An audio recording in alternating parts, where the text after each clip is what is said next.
Olá, povo de Deus, graça e paz. Mais uma vez nós aqui juntos, reunidos para falar de uma palavra que com certeza pode edificar você, pode levar você a entender e a pensar sobre estas coisas que Deus ministra no espírito de cada homem, usando aqui a pessoa do apóstolo Paulo no livro de Efésios, no capítulo 4. E essa mensagem quero deixá-la fixada no teu espírito, para que nós vivamos ela, não somente você, mas cada um de nós vamos viver essa palavra dia a dia, porque os dias são maus e Deus espera que nós vivamos de uma melhor maneira possível, de uma maneira muito intensa também, o evangelho que prescreveu para nós. Amém? Vamos lá.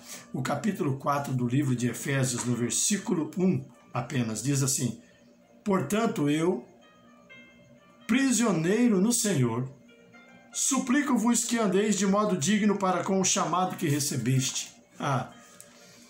O apóstolo Paulo está dizendo aqui, eu, prisioneiro no Senhor. E a palavra eu, prisioneiro no Senhor, tem um significado forte e importante para a igreja de Cristo nos dias em que vivemos. Eu, prisioneiro no Senhor, significa que eu estou aprisionado nele, colado nele, algemado nesse Senhor, ligado a Ele. Estou inteiramente afixado nele.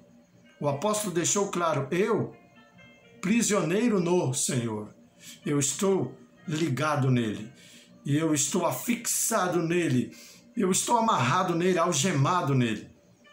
Não tem como eu escapar, não tem como eu sair dele.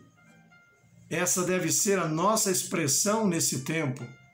Nós precisamos dizer que estamos prisioneiros na pessoa de Cristo. Nós estamos ligados, coesos a Ele. Nós não conseguimos escapar dele e nem podemos escapar dele. Ele é o lugar mais seguro que nós podemos ter. Não podemos sair das mãos desse Senhor. Nós precisamos ser, tanto quanto Paulo, prisioneiros no Senhor, ligados de uma maneira única e veemente. Essa ligação, essa ligadura, esse preceito de estarmos conectados em Cristo é que vai fazer toda a diferença nesses dias que nós estamos atravessando. Esses momentos de dores, esses momentos de aflição, ainda que tivéssemos sorrindo pelos quatro cantos ou tendo os melhores anos de nossas vidas, nós precisávamos estar colados ao Senhor. Portanto, esse é o momento de nós estarmos aqui, tanto quanto o apóstolo, algemados do Senhor, ligados nele, sendo, como ele diz com as suas próprias palavras, prisioneiro no Senhor. E ele continua esse mesmo versículo dizendo assim, suplico-vos que andeis de modo digno para com o chamado que recebeste.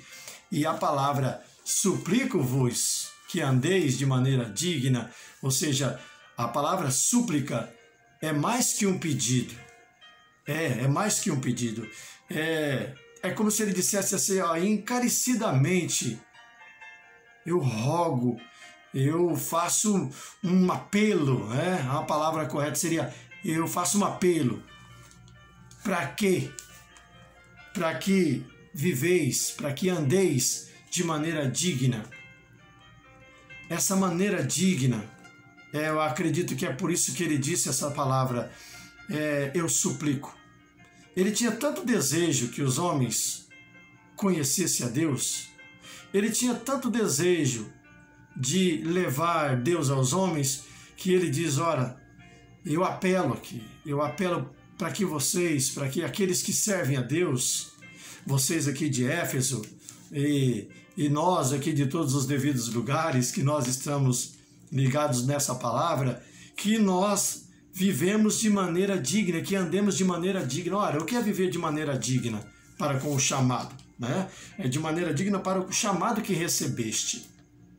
E viver de maneira digna para com o chamado é não sair da linha que Deus cogitou para nós, da linha que Deus ele riscou para nós andarmos nela. Nós não podemos retroceder. A Bíblia diz que quando nós retrocedemos, Deus não tem prazer em nós. Por isso nós precisamos caminhar nessa linha, ou seja, num alinhamento para a noiva de Cristo. Nós somos a noiva do Cordeiro e nós precisamos estar alinhados, e a própria palavra do apóstolo é de um apelo para que a gente não se desvie desse plano proposital e que nós vivamos de uma maneira digna, de um modo digno. Não retrocedermos, mas vivermos de uma maneira que agrada o coração de Deus, tá? De uma maneira digna. O que é uma pessoa digna? É uma pessoa que você pode confiar nela. É uma pessoa que tem um preceito, tem um caráter ilibado, ela tem um caráter idôneo. Essa é uma pessoa que vive de maneira digna. E Deus quer que nós vivamos essa maneira digna.